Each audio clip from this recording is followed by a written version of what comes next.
Cyano Indian வார் 1962 October 20 சீன படைகள் இந்தியாவின் லடாக், அருணாச்சல பிரதேசம் ஆகிய 2 பகுதிகளிலும் ஒரே நேரத்தில் தாக்குதல் நடத்தின. இதன் மூலம் சீன இந்திய போர் தொடங்கியது.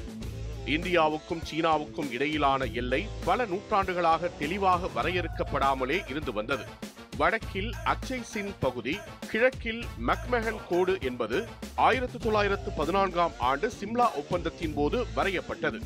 இந்தியா இதனை சட்டப்பூர்வமான எல்லையாக கருதியது. ஆனால் சீனா இதனை அங்கீகரிக்கவில்லை. ஏனெனில் அந்த ஒப்பந்தத்தில் சீன பிரதிநிதி அதிகாரப்பூர்வமாக கையெழுத்திடவில்லை.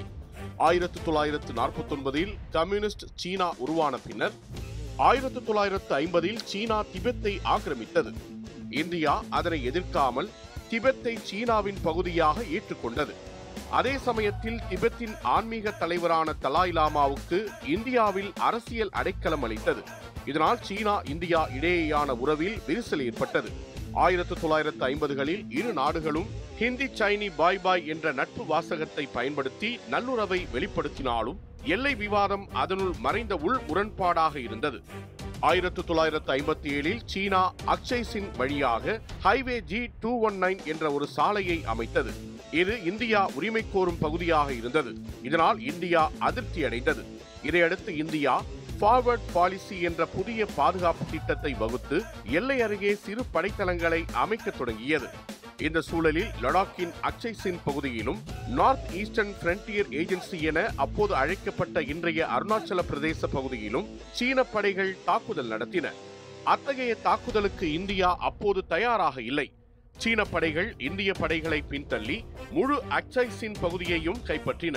அதேபோல் கிழக்கு முனையிலும் அருணாச்சல பிரதேசத்தின் அப்போதைய தலைநகரான தவாங் மற்றும் வாலோங் பகுதிகளை சீன படைகள் கைப்பற்றின. 1962 நவம்பர் 21ஆம் தேதி சீனா தன்னிச்சையாக தற்காலிக ஒருதலை பட்ச அமைதியை அறிவித்து தன் படைகளை சில பகுதிகளில் இருந்து திரும்ப பெற்றது.